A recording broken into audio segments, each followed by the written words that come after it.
सदगुरुदेव भगवान की जय। श्री मौनी बाबा भगवान की जय। महाराज, आप सभी जानते हैं, सुपड़खा कभी हार नहीं मानी। सुपड़खा के चलते उसके भाइयों का अंत हो गया। लगभग राक्षस कुल समाप्त हो गए। जब उसने देखा कि सभी लोग समाप्त हो गए हैं तो वो पहुंच गई पुष्कर में। पुष्कर आप सभी जानते होंगे, वहाँ 10,000 वर्ष तक तपस्या किया। तपस्या के फलस्वरूप ब्रह्मा जी आए और उन्होंने कहा कि वर मांगो। कही महाराज, वही वर, मुझे पति रूप में राम चाहिए। ब्रह्मा जी ने समझाया कि देखो, रामावतार में संभव नहीं है। रामावतार में भगवान का पाणी ग्रहण हो चुका है जानकी से, अब दूसरी शादी संभव नहीं है, इसलिए थोड़ा सा इंतजार करना होगा तुमको। कृष्णा अवतार में जितने भी भगवान राम से प्रेम करके पति रूप में प्राप्त करने के बारे में सोचे हैं, सारे लोगों का मनोरथ पूर्ण होगा कृष्णा अवतार में। इससे पहले संभव नहीं है। सुपड़खा ने इंतजार किया और कृष्णा अवतार में महाराज वही जो है कुब्जा हुई, कंस की दासी, और भगवान श्री कृष्ण ने उसका आलिंगन करके उसको ठीक कर दिया था। उससे वो मुक्ति पा गई थी। साहब, बेटी का बाप होना भी बहुत बड़ा कष्टप्रद है। हम सभी सोचते हैं कि अगर बेटी न रहे तो इस पृथ्वी का क्या होगा, ये सत्य है। लेकिन आप बेटी के बाप होके ज़रा सोचें, बेटी शादी योग्य हो गई, पिता जो है वर खोज रहा है, वर योग्य नहीं मिल पा रहा है, पिता की नींदें हराम हो गई हैं, भोजन नहीं हजम हो पा रहा है। करते कराते महाराज किसी तरह से दौड़ धूप के पिता शादी कर देता है, और अगर वो परिवार लुखुन्ना निकल गया, गंदा निकल गया, तो पिता माता जीते जी मर जाते हैं। अपार कष्ट होता है। आप देखिए कि बच्ची को पैदा होने से लगभग आजकल की स्थिति है कि आधी जिंदगी तक वो अपने माता पिता के साथ बड़े खुशहाल रहती है, शिक्षा दीक्षा सब ग्रहण करती है, उसको जो अधिकार मिला है भरपूर उसका प्रयोग करती है, कहीं से कष्ट नहीं होता है। लेकिन आधा जिंदगी शादी करना अनिवार्य हो जाता है और आधा जिंदगी काटने में बड़ा कठिन हो जाता है। अगर संस्कारी परिवार नहीं है तो नाना प्रकार की उस लड़की पर प्रताड़ना किया जाता है। अब तो साहब कुछ भी कहा जा सकता है कि आजकल उसके विपरीत भी स्थिति है, ये भी है, ये भी मानते हैं। लेकिन ज़्यादातर, और आप देखिए विडंबना, आप देखिए कि ज़्यादातर जो है ये होता है कि सास उसकी बड़ी लुखुनर है, परेशान करती है। उस सास को ये नहीं पता चलता कि हम भी तो बहू थे, हमको हमारी सास ने कितना परेशान किया। सामाजिकता से लोग कटे जा रहे हैं, समस्याएं बढ़ती जा रही हैं, और निस्संदेह पुत्री का जो है पिता काफ़ी परेशान रहता है। इससे कम कष्ट की बात नहीं है। सारी जिंदगी की कमाई ऐसा है, नहीं हो पा रहा है तो अपने शरीर को बेच दो, खेत को बेच दो, जैसे भी हो सके उच्च से उच्च शादी करो, ये सबकी मंशा होती है। और प्रयास भी यही किया जाता है, संपन्न भी करा दिया जाता है।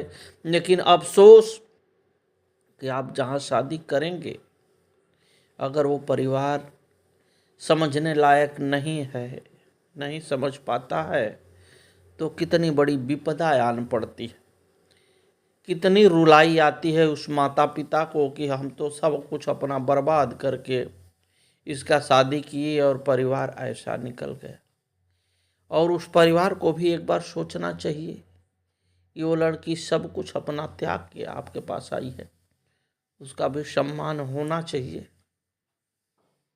और सभी बहू सास होती हैं, ऐसा नहीं है कि आज बहू बनी है तो कल सास नहीं बनेगी, वो भी बनेगी, लेकिन ये सोचना साहब खत्म हो गया, जो बड़ा ही कष्टप्रद है।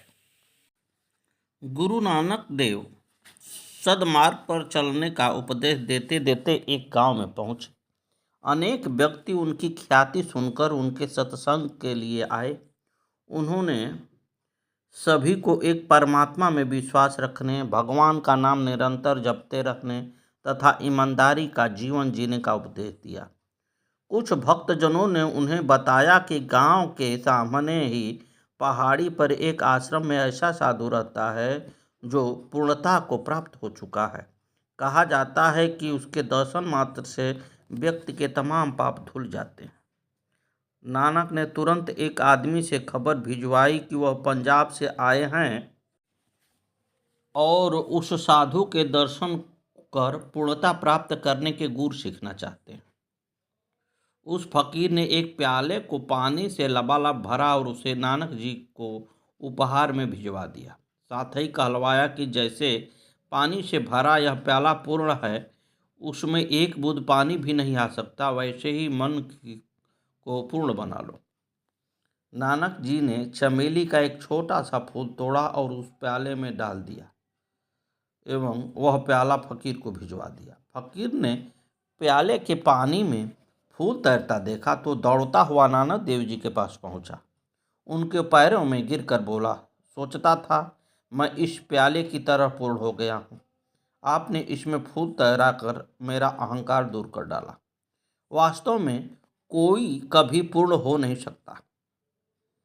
ज्ञान हमेशा अधूरा रहता है। मुझे उपदेश दीजिए। गुरुदेव महाराज की जय। पतिव्रता के बारे में महाराज बताया जाता है कि अगर आपके घर में अन्न नहीं है, रसोई बनाने के लिए कोई व्यवस्था नहीं है, फिर भी पतिव्रता नारियां अपने पति को प्रताड़ित नहीं करती हैं, संतोष रखती हैं, कभी भी कुयोग्य शब्दों का प्रयोग नहीं करती। इसको कहते हैं पतिव्रता। अब इसको कोई अपने पैर की जूता समझे तो उसके बारे में क्या कहा जा सकता है। निश्चित रूप से आदरणीय है, जगत जननी है।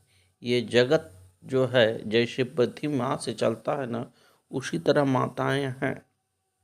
माँ शब्द ही विशाल है और निश्चित रूप से जब एक माँ प्रसन्न हो जाती है तो पृथ्वी माँ भी प्रसन्न हो जाती है। पुत्रों को बराबर ही इस पर ध्यान देना चाहिए। अगर माता पिता प्रसन्न हैं तो दुनिया में ऐसी कोई वस्तु नहीं है जो कि प्राप्त न हो सके। आजकल शादी होना विच्छेद होना, शादी होना विच्छेद होना ज़्यादातर देखा जाता है। क्यों? मरौवत करने वाला कोई नहीं है, एक दूसरे का सम्मान करने वाला नहीं है। ये एक समस्या खड़ी हो जा रही है, क्योंकि आज की चकाचौंध दुनिया है और निश्चित रूप से दो प्राणी हैं। अगर पति पत्नी हैं, स्त्री और पुरुष हैं, तो दोनों एक समान अधिकार रखते हैं, जिसको आज की पीढ़ी पचा नहीं पा रही है। जो पहले से पतिव्रता की परिभाषा बताई जा रही है ना, वही सोच आज भी बनी हुई है जो समस्या का कारण बनी। जबकि है क्या कि दोनों एक समान हैं। जैसे एक व्यक्ति अपना हिसाब शरीर को त्यागने पर देगा, उसी तरह से एक महिला अपने शरीर को त्यागने पर हिसाब देखती है। इसमें कोई संदेह है तो बताएं। ऐसा तो नहीं है कि पुरुष हिसाब देगा महिला नहीं देगी। अगर पुरुष ने कृत्य किया है तो उसका परिणाम वो भोगता है, महिला ने कृत्य किया है तो उसको क्या छोड़ दिया जाता है? उसके पाप को आपने कभी सुना है कि माइनस कर दिया गया है? ऐसा नहीं होता है। समान अधिकार होता है और समान ही न्याय होता है। अगर वो व्यक्ति पातकी है, महिला पातकी है, तो वही दंड का प्राविधान है जो पुरुष पर लागू होता है। कम किस बात का? तो महाराज सबसे बड़ी आज की विडंबना है कि आपस में सामंजस्य बिठा लोग नहीं पा रहे हैं। हम बड़े हैं और हम बड़े में ये सब सारी क्रियाएं हो रही हैं। जितने शादी ब्याह करो, फिर तलाक करो, फिर खोजो, फिर वही नौबत आ रही है। तो इसमें क्या हो रहा है? अधिकार का मार हो रहा है और एक दूसरे को कोई अधिकार देना नहीं चाहता है। सभी लोग हावी होना चाहते हैं। ज़्यादातर ये लोग देखते हैं कि महिला है तो इस पर चढ़ बैठो, और यही समस्या का कारण बन गया। इस समस्या से निकलने के लिए दोनों को धीर और गंभीर होना पड़ेगा। पति पत्नी एक रथ के दो पहिया होते हैं। जैसे एक रथ एक पहिए पर नहीं चल सकता, उसी तरह से पति पत्नी अगर सामंजस्य न बिठाएं तो जीवनचर्या उनके परिवार का नहीं चल सकता। और भाई जननी है, ताकतवर है, उसको मानिए। आप अपने से बच्चा पैदा करके दिखा तो दीजिए। तो जो उसके हिस्से में है बाखूबी वो भी करे, और आपके हिस्से में है आप भी करो। लेकिन एक दूसरे के अधिकार छीनने में ही समस्या बढ़ जाती है, और यही माता पिता के कष्ट का सबसे बड़ा कारण बन जाता है। शालीनता कहीं लग रहा है लुप्त तो हो गई है। सारे लोग उग्र स्वभाव के हो गए। कोई एक दूसरे से सामंजस्य बिठाना नहीं चाहता है। सबसे बड़ा समस्या ये खड़ी हुई है। इसीलिए छोड़ने वाली सिद्धांत आ गई है। आज ब्याह करो, कल डिवोर्स दो, फिर दूसरा करो। ये समस्या इसीलिए आ रही है कि न पुरुष वर्ग सामंजस्य बिठा रहा है, न महिला वर्ग सामंजस्य बिठा रही है। एक दूसरे लड़ रहे हैं अपने अधिकार के लिए, जबकि अधिकार एक समान है। सबका कल्याण हो, सभी लोग धर्म का आचरण करें। अगर महिला धर्म का आचरण करती है तो उसे लाभ होगा ही होगा। पुरुष नहीं करता है तो पुरुष भोगेगा ही भोगेगा। आप वहाँ बंटवारा नहीं कर सकते। इसलिए सबको मिलके श्री हरि के चरण में जाना चाहिए और शालीनता रखनी चाहिए। इसलिए कहते हैं लाइफ पार्टनर। तो लाइफ पार्टनर को लाइफ में अपने पार्टनर की तरह ही अनुभव करिए। लाइफ में नौकर की तरह अनुभव करने पर वो शादी टूट जाएगी। गुरुदेव महाराज की जय। आगे की कथा कल। जय जय श्री सीताराम।